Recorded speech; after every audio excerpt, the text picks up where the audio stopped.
What's up, everybody? Welcome back to the Climb Together podcast. I am your host, Tonage Scorpio, with my co-host, Deception. Say hi. What up? What up, what up, what up? So, this is episode number 106. Yeah, 106. Look at that. Beautiful work. I forgot to change my title and everything like that. So we're gonna jump right into talking about finishing our conversation. I guess finishing our topic from last week, which was the Call of Duty League Major 1 series that happened this past weekend. I feel like overall great event. It was a great event. Yeah, let me just try to pull up the bracket. Major 1 2025 bracket. We'll kind of talk about it, get some views, whatever it is, etc. So, no, that's not what I want. Sorry, wrong thing. Let me see if this is better.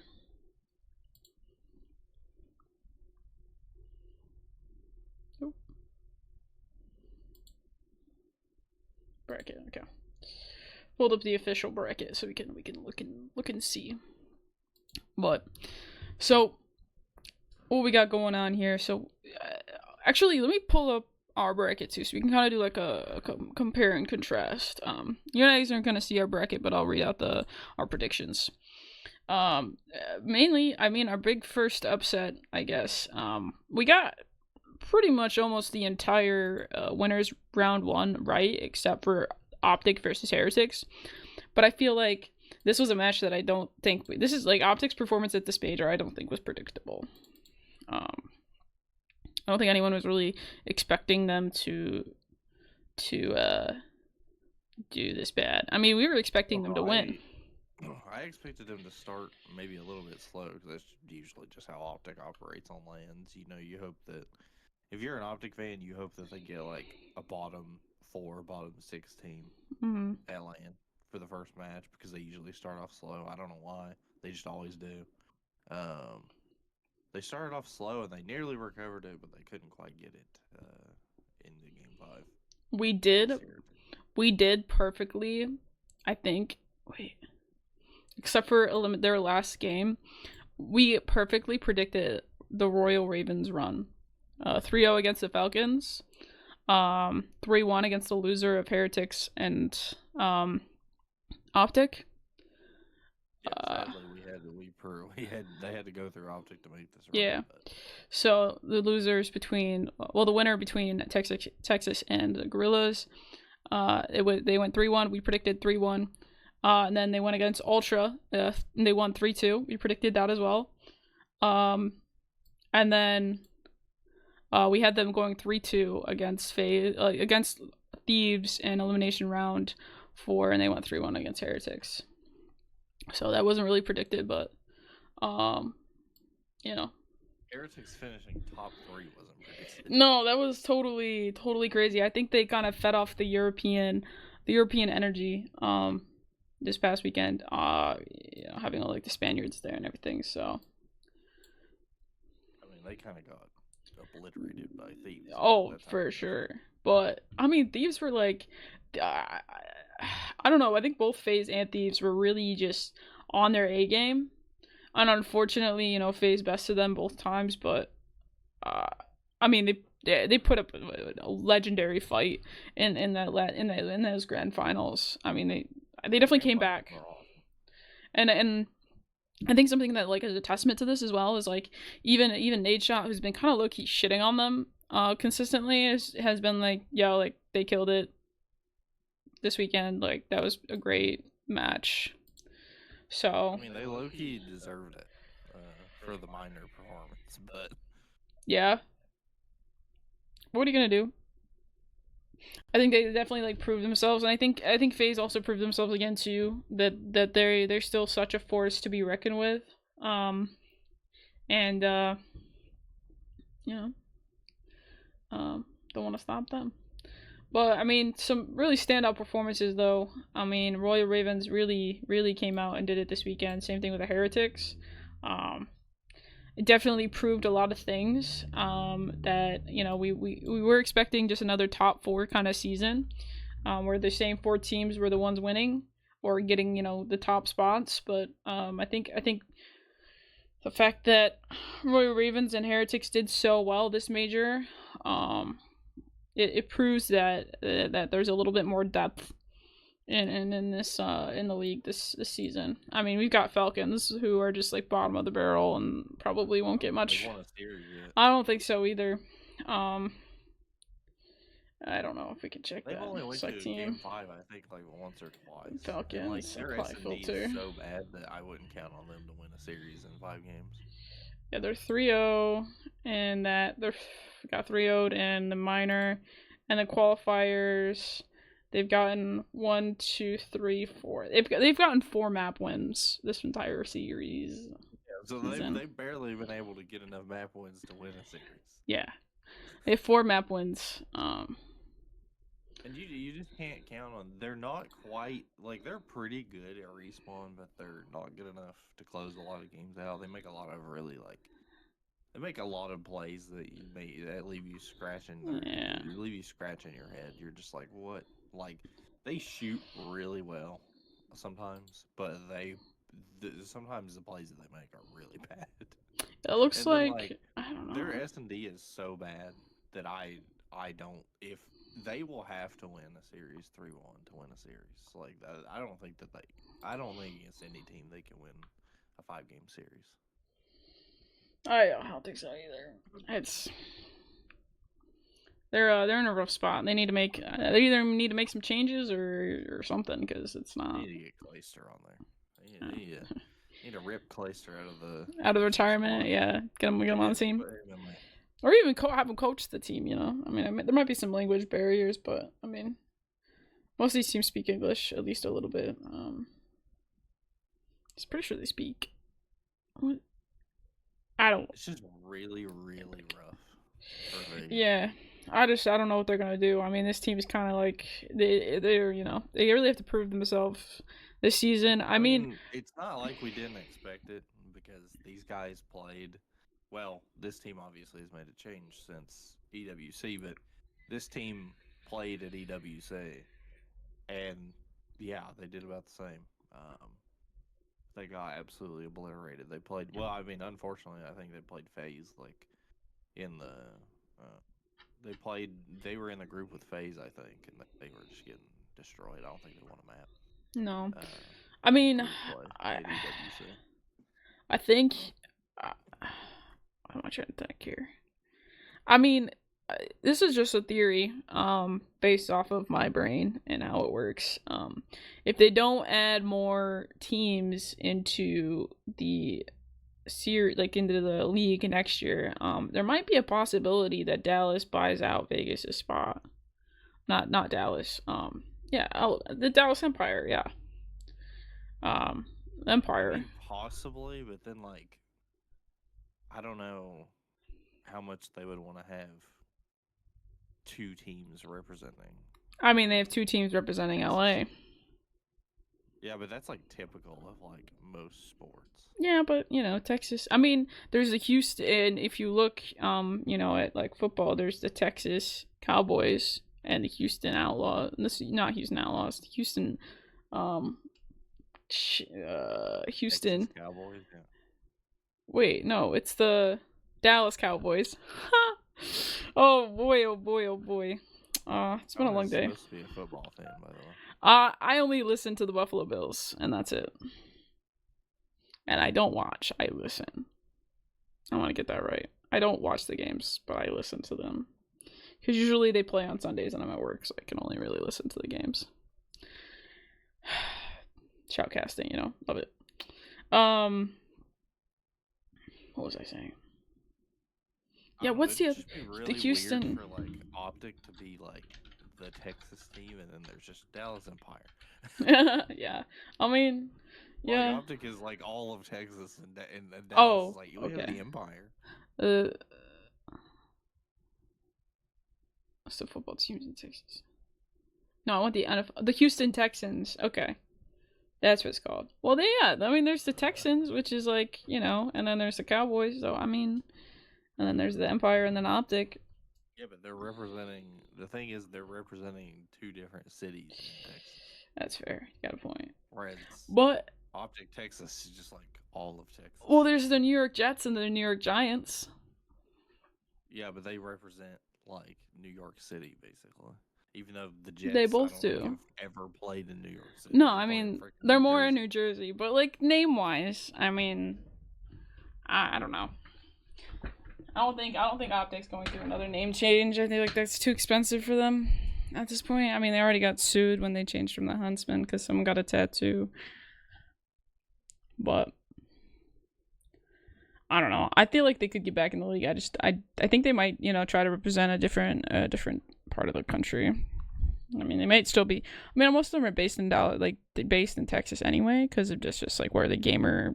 That's like where the esports hub is in Call of Duty, just overall. So, I mean, they might stay in. Yeah, that's the one weird thing about COD is like we have all these different CDL teams that are supposed to represent different cities, but like I think 60 to 70% of the entire league just lives around Dallas. Oh yeah. They're just all chill down there, That's why like whenever there's something Optic related, it's such a huge turnout because like most of the esports community's down there anyway. Because that's just like. And then that creates other situations where it's like a lot of people live in Texas, so like they're gonna support the Texas server.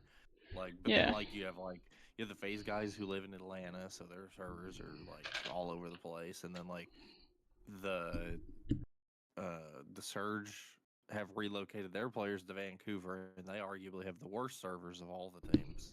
Yeah, so I mean, there's its benefits for sure, and when you play online so much, it really to have that even playing field, you got to be on the same kind of like server, and that's kind of like where like the LAN comes out. Like that's where you get to prove yourself on LAN is like be like, okay, like we're playing on these crappy servers.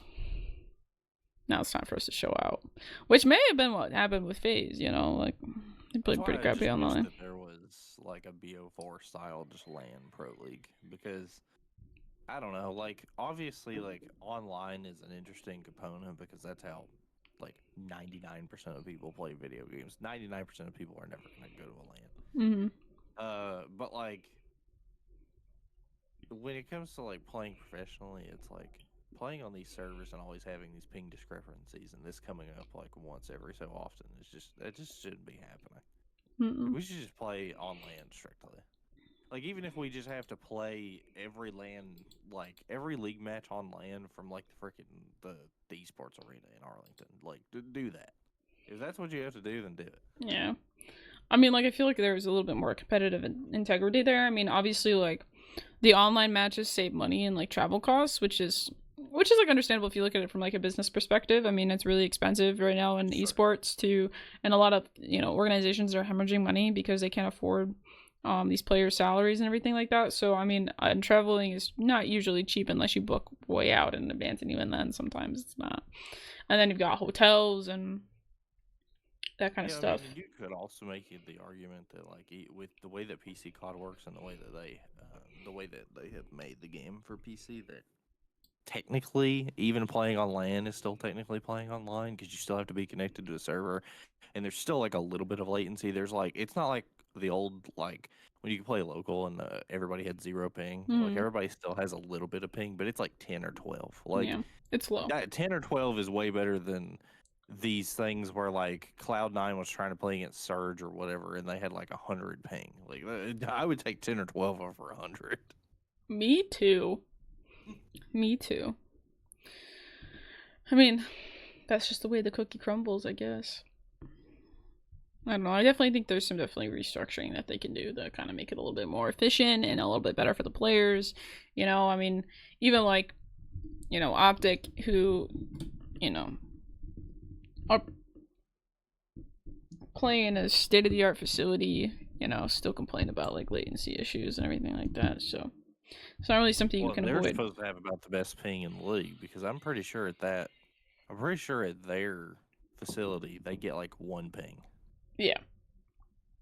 And like most of the time they don't even play there because of how it feels. I saw that in like one of X's logs. They probably fixed it by now, but still like Yeah, most of the time they don't play there because it's just like a totally different experience than when they play like at their houses or whatever. yeah. Because literally, like they're probably still getting like less than like 15 ping at their houses, Mm-hmm. but that's more akin to what they probably would feel on land than like playing in that facility where they're playing an actual land because they're getting like 1 ping. One ping. Like I would love to have one ping. That'd be great. I don't know if there would ever be I don't know if COD would ever put a server up in the server where my internet company is, but if I was able to play COD off the server where my internet company is, I'd get like 6. Damn.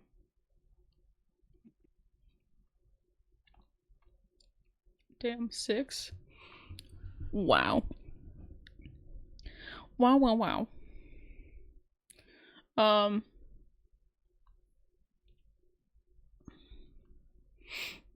But what was I saying? I don't remember. I lost it. Sorry. I lost it real bad. God damn, where did it go? Major one was an insane tournament. Yeah, it was a great watch. Probably It was a great watch. not only one of the best grand finals of all time, probably one of the best series of all time, to be honest. Like grand finals was insane. I mean,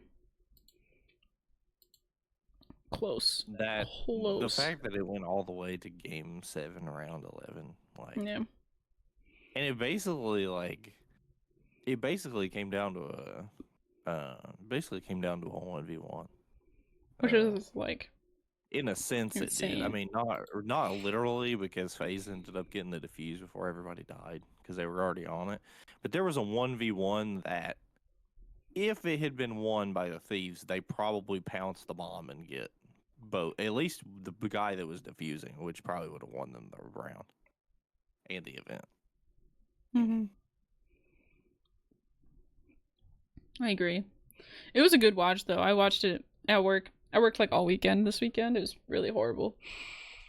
28 hours in 2 days. But You always work when there's an event. I know. It's crazy.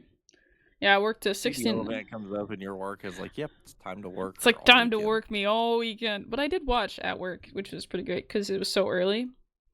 So I was able to watch because during lunchtime it's slower.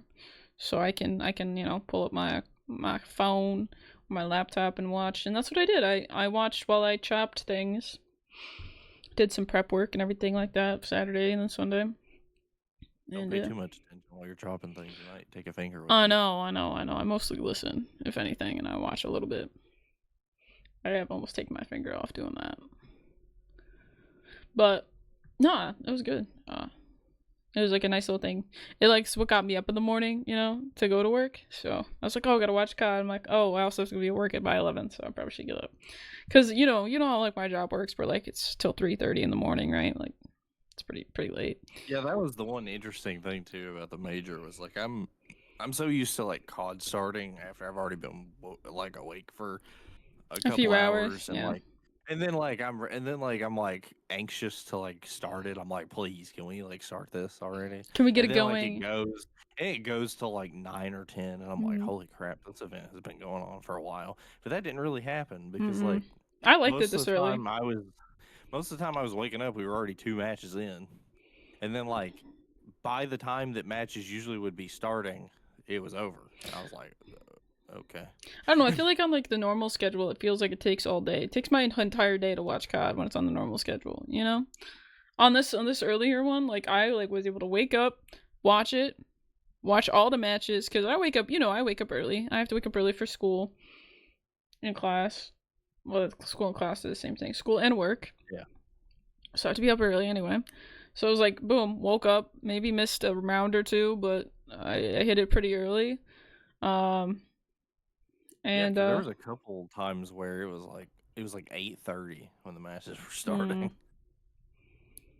Oh, that's East Coast. Maybe because it's perfect for East Coast this time. Maybe not West Coast, but East Coast this time for sure. If I was West Coast, if I was like 3 hours earlier, going into Saturday into Sunday, I probably would have just stayed up and just watched that, kept myself up watching Call of Duty, and then just gone to work.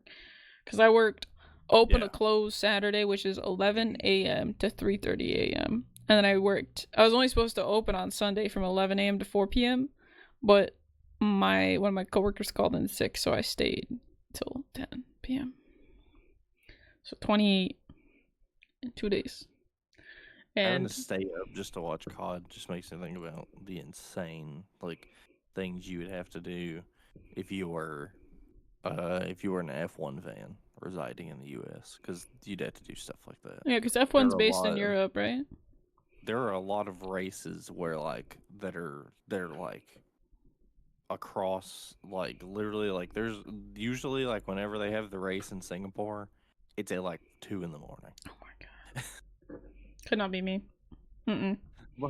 And but the weird thing is, I think they mostly did this to try to compensate for the fact that they had that most of the F1 fan base is in Europe. But when they had the race in Las Vegas, it's at granted it's in Las Vegas, but the start time is at 10 local time. AM or 10 p.m. 10 p.m. Oh my. So you're still having to stay up to watch. So you pretty much get there early, because that's how U.S. people work, Americans work, is they get there super early and then they tailgate any event. If it's an event, they'll tailgate it. A game, a race, a birthday party. That's how Americans work. So they're there tailgating all day long, probably barely standing by 10 o'clock and then watching the race. Well, I'd be down and out for the count by 9:30, honestly. If we're being real. But it's crazy.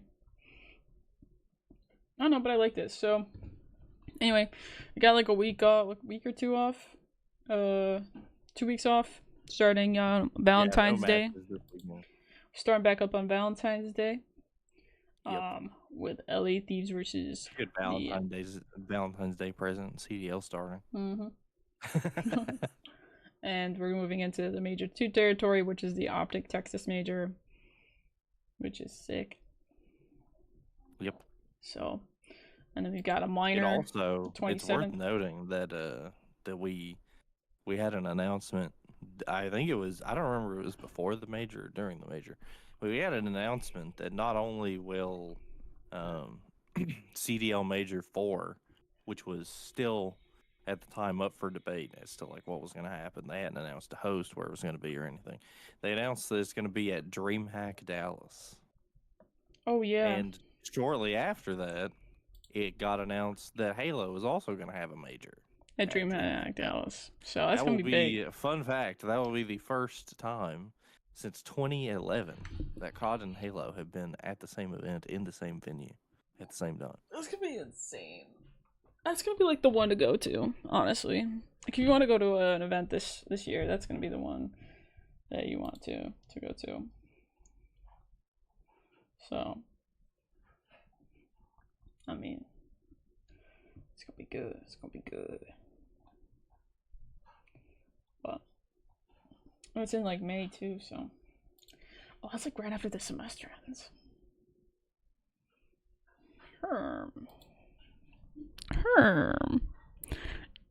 I don't have enough money to go. Never mind. I was like, oh, I go? I could go. You have the transportation. You could get to Dallas. Oh my god, I could use my car. Oh my god, yeah. I gotta get that thing out of storage. I'm gonna get my supercar out of storage. And I could get there real quick. Real quick. Dude.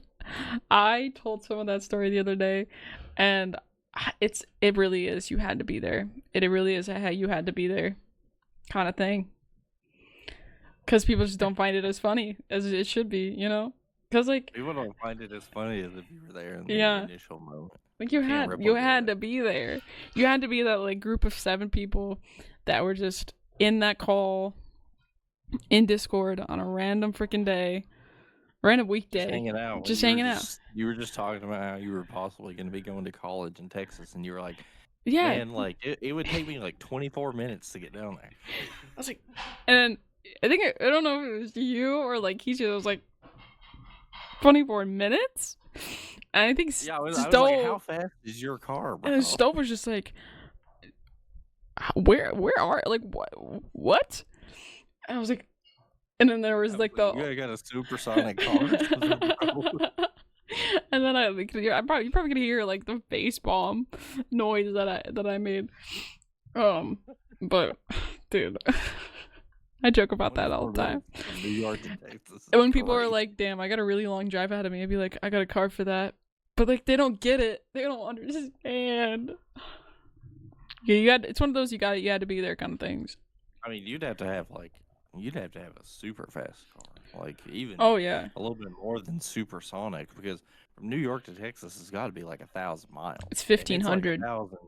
It's 1,500. It's like 1,000 to 1,500 miles from the U.S. to Europe, and like the Concorde airplane that was supersonic still, even though it was supersonic, took like an hour and a half, 2 hours to get across. It's like pretty much like light speed, you know? It's what it is.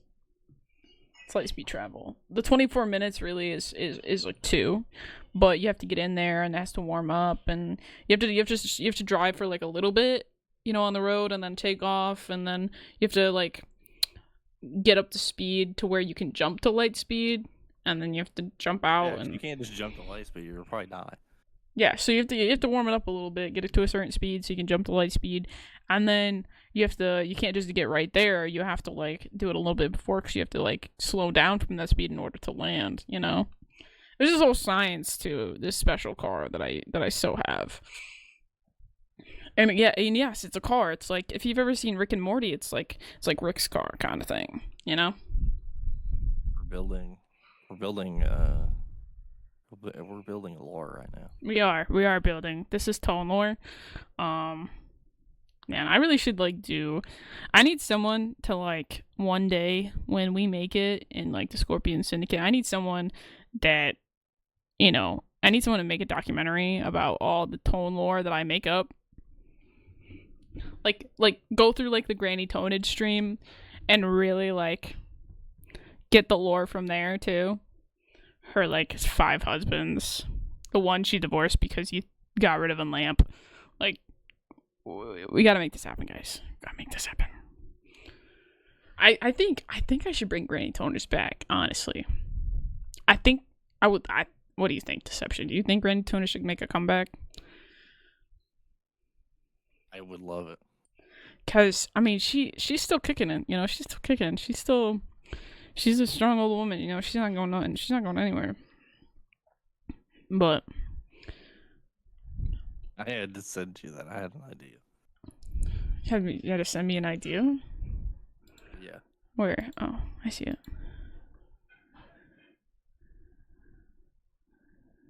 Yo, we should. Oh, that's good. Oh, I'm gonna get right on that one. That's actually really funny. Get the broom sound. But I really do think Granny Toner should make a comeback. I feel like it'll just be like, it'll be good. It'll be good. Yeah, cause I've grown, you know, as like a human being, right? And my comedy's gone. I feel like my comedic value has gone up a little bit. I mean, I was a little off the hook as a, you know, 15, 16-year-old Tone, 17-year-old Tone maybe at this point. Maybe even 17. You are 18 on that. No, because it was pre-RIS. Oh yeah, it was. Pre-RIS. So anything pre-RIS. Like right before then. Yeah, it was like that spring. So I was a senior in high school, 17 years old, doing Granny Tonage. Randomly came up with it one day in Discord. Discord calls are where I get a lot of my content from. Like when I did the Tone Mercs stream, where I like put the backwards hat on and like acted like Nick Mercs for an entire stream. That was in a Discord call. we were just like, we would just be in there all day, and we'd be like, yo, we need to do this, and then we would do it. I mean, it was like a very collaborative environment of just like ideas and stuff like that, fun things to do. We should start doing that again. It was like our version of like a content house was Discord calls during the day while people were at work or while doing school. Hang out in there like all day, like, every day. When any one of us wasn't streaming, we just hang out in there. Mm-hmm. Yo, shout out Kichi, for that Discord call that we all hung out in every single day. It's like you would wake up, you would hop in that call because there'd already be like 2 or 3 people in there. And you'd hang out in there, and then you'd, like, if you were to go stream, you'd, hop out and be like, all right, guys, peace out. I'm going to go stream, and then hop back in after Mikichi was done streaming. And then we'd hang out and then go to bed and then wake up, rinse and repeat. It's just good vibes. And then on there, and honestly, it was really our version of, like, a content house during COVID. Always at least, like, 3 or 4 people in there. Yeah. Or it'd be like, Kichi would always be in there because she'd be at work. And there'd always be someone else in there with like the music bot, Me6 music bot playing her music. Yeah. We'd be giving her a personalized playlist while she's at work. Yeah, I miss remember, like, opportunity. There were times when she was at work, and like I think she always had her headphones in, so she could always like hear what was going on. Yeah. And like there were some times when we'd have like a conversation and like something crazy would happen, or somebody would say something like really out of pocket, and you just hear her like giggling. Like, yeah, you hear her, she'd be like, "What?" She'd be giggling, or she'd like type in the chat, "What the fuck?" She'd like have a reaction. Like, I'd be like, I forget she's still here. Oh, that was fun. It was good. It was good times. But I don't know. I think I'm gonna bring Granny Toneage back, but I'm gonna bring her back with a little bit of a twist. So I think I'm gonna add a little bit more to the character. She I'm gonna keep kind of the same vibe. Same history. I'm gonna have to rewatch the stream again just to understand what's going on. But oh shit, I think I lost the VOD. I think I lost the VOD. Fuck. Oh, well, I have the clips of it on YouTube, but go back through, get a little bit of the lore, re-familiarize myself, and I'm gonna up the costume a little bit though. I think I'm gonna get a wig. I think we're gonna upgrade from the rag. Going through it with Riss was fun. Rewatching it. Oh my god, dude! Dude, I hate that I lost that VOD because that is probably peak comedic value for me. So I'm gonna have to do it again just so I have something funny to watch, because that is something that no matter what, always made me laugh, and no matter what. And I was like, and you always think your jokes are funnier than other people think, right? There's just like, that's just comedy, right? You always think your sense of comedy better than anybody else.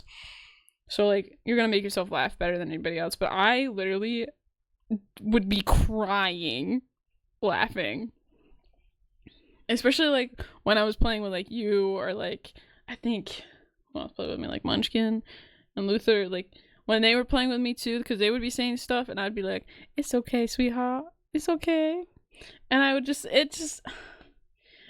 be saying such, because like when you have that kind of character, you're not being yourself, those things that you normally wouldn't say, or you maybe aren't even things that you would say in day-to-day life. You become this character, and you like think about what she would say to these certain instances.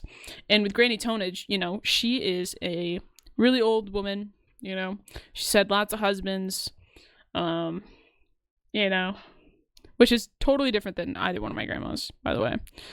My one grandma married to the same man for 50 years, my grandpa.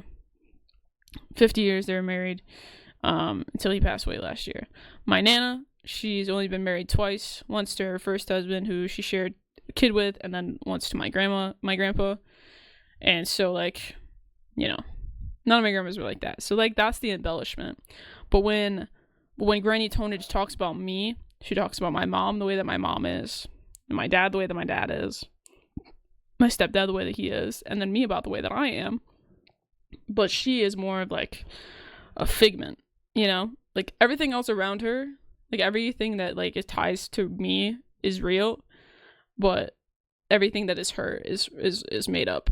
And with that being made up, it allows like room for like weird things to happen, you know, like weird reasons why you got divorced. Her husband that served in Vietnam and that she broke whip with because he wasn't the same when he came back, and he cheated on her with some girl over there. And you know, like you're able to build these character lines around this. And you know, because when you like cosplay as like a certain character and you want to act like that certain character, you got to act like that certain character. You have to know their lore. But when you create your own character, you get to create that lore. You get to create that, like, you get to create their story and how it ties into yours and why they're streaming on your channel and not you. Or like, you know? I was like, while you were talking about that, I was curious. So I was like watching some of the clips that you put up of Granny Tonage, and I thought it was really funny because you picked up the Farah off the ground. You were like, oh, the Farah 83. That's how old I am. Yeah. Or like, I just, you know, just like weird out of pocket things. Like the whole like the ex-husband, you know, ex-husband's part of the storyline I think was the funniest for me, because she would just like tear into them. She's just like, and you know why I divorced him? Because he got old and ugly. And like just like lines like that are just hilarious, because it's like, yeah, true, period, queen, pop off. Yeah, you're right, you deserve a handsome man who's not ugly or old. Like, come on. So I don't know, I'm gonna do that again. I think this time I'm gonna take a little more I'm gonna put a little bit more effort into the costume, just because, you know, before I literally made it up in Discord. Like, I had like a rag next to me, put it on my head, was joking around. Oh no, my glasses were like falling off my face, and someone said I looked like a grandma, and I like played into it, went into the Southern voice, and then got a towel to like replicate gray hair. And then I went and got a sweater. I was like, all right, this is it. Hit live, let's go. This happened within like an hour. So I think I might go to like Goodwill and like actually get like a costume that makes me look like a grandma, and then do the glasses and maybe even get a wig. My favorite part is sometimes you would die and then you would, or like something would happen, you'd panic and you'd slightly break character and then come back. Oh yeah, be like, oh fuck, I mean, oh, narts, or you know what I mean. And I gotta practice my Southern accent, because it really only comes out when. Okay, there we go. We got it back. It really only comes out when intoxicated. So, you know, I gotta really practice on getting it back out when I'm sober. Yeah, that's what you need to do. What? Just do it drunk? Yeah, maybe you just need to get a little tipsy and then. Oh man, get like a glass of wine and just drink wine and be like, I gotta drink wine. Just have that. Sip on that, dude. Then it'll get really interesting. I might have to like not post a bot after that. You know, like that might be a little. That might be a, you know, maybe it's like a behind the scenes, you know, extra, that's a Patreon stream, I think, right there. We might have to make a Patreon and be like, if y'all want this VOD, you gotta go to the Patreon, then you can watch it. You just it's not something for the general public. No, because I like to incorporate certain elements of my grandma into Granny Tonage. Right, like the dirty mind, the independent woman, the caring about your family, the having lots of kids. Like there's certain truths to Granny Tonage that tie into my grandma, and like, you know, I don't want my grandma to think that this is what I think of her. Granny Tonage is like a totally different person, you know, than my actual grandma. Not that she's listening to this right now, but she doesn't know how to work YouTube like this. But like there's certain elements of Granny Tonage that are tied to my grandma that make her seem like a more realistic older woman. And then there's just some things that you're just like, wow, this woman's lived a life. You know, she's gone through some crazy experiences. Yeah. Like she's just lived some crazy experiences, which can seem believable. Like, you know, some of them aren't all that far-fetched, because people really do, like, you know, a spouse will get rid of something that the other spouse really loves, and boom, that's grounds for divorce for them, you know? And it just happened to be a lamp that time. And then like the whole like nom thing, like with a lot of like grandparents, you know, with like my generation, a lot of them served in Vietnam, unwillingly. They were drafted. So, you know, that's a believable truth. And my grandpa was drafted, so it's the balance between like truth and fiction, like fiction and nonfiction.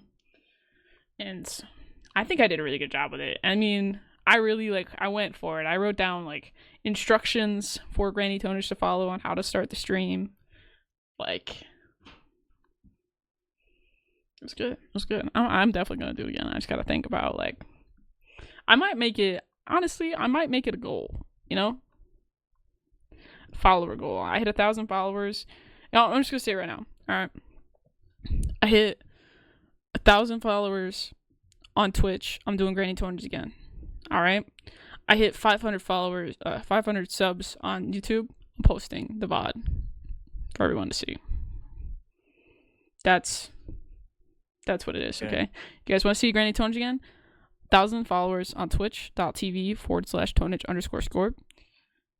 And then if you want the full VOD forever or even edited down versions of it, 500 subs on YouTube. Okay. Post the full VOD and then like a highlights video. Yeah. For people that don't want to watch the full VOD. Well, because I did two or three highlights videos of it that I posted. So I should have uploaded the full VOD because now it's gone. It's gone forever. You could have like fully uploaded and then like private it. Yeah, I know. I should have. But I didn't. It's okay.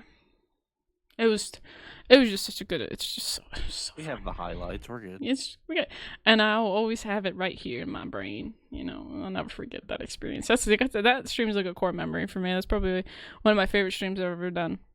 Is the Granny Toner stream? If it's like top 3, I think. I think top 3 is Granny Tonage, for sure. So all right, one of my favorite streams I've been a part of. Yeah. Excuse me, deception. Anyway, but yeah, so that's the goals. If we hit those goals, no matter how long it takes, you know, whether it takes a month or 6 or a year, we hit those numbers. That's what's gonna happen. 1,000 followers on Twitch, which is really achievable. It's like less than 300, and then 500 subs, which is like less than 400 on YouTube. And you know, I'm probably gonna hit the follower one first, just because I feel like I gain more followers than subscribers in proportion to each other. So yeah, I mean, if y'all want to see Granny Tonage come back, and she's gonna be better than ever. You know, she's had a few years. She's grown a little older. She went through another, you know, marriage. So she's got some more for you guys. I'm just saying. But yeah. Anyway, another fun thing happening this week is Friday. 2 days from now is the 1-year anniversary for the Scorpion Syndicate, which is awesome. I can't believe a year ago we were, you know, finishing the touches of the latter episode 1. We've done a lot in the past year with the Syndicate, and I'm really happy and excited to see what we can do with year 2. I feel like we had a lot of trial and error last year, and I think this year we're really going to be able to capitalize on all that we learned and certain growth that we gained, both in numbers and in just experience, and take it to the next level. I think the Syndicate is gonna pop off for this year. What do you think, Deception? I hope so. We're gonna try our best. Yeah, we are. I mean, I'm taking the classes necessary to make us jump up, make some things happen. But you know, all we gotta do is put in the work, and when work comes reward, I guess. I don't know. Practice makes progress, or whatever the saying is. But yeah. Anything else you want to talk about today, Deception? I think we pretty much covered it, to be honest. Yeah. Alrighty. Thank you guys so much for tuning into this episode of the Climb Together podcast. This has been episode number 106. If you guys did enjoy, make sure you guys like this podcast episode, like the video. If you guys are watching later on YouTube, if you guys are watching live right now on Twitch, you missed part of it, go, all the podcasts are uploaded to YouTube right after the episode is filmed live. Well, right after, I mean, by 4 p.m. EST, they're uploaded. And if you want to watch other episodes, they're all up there for you to take a listen to. Take a trip down memory lane. Memory lane. Sorry, my English is like really bad right now. But yeah, and if you guys are watching on YouTube, make sure you guys go follow us on Twitch. It's twitch.tv/Tonage_Scorp and twitch.tv/Deception276. So show us some love on there. We stream the podcast live every Wednesday at 12 p.m. EST for your viewing. And if you guys want to see Granny Tonage again, you guys know the numbers. Let's hit them. And yeah, Deception, say bye. Bye. See you guys next time. Peace.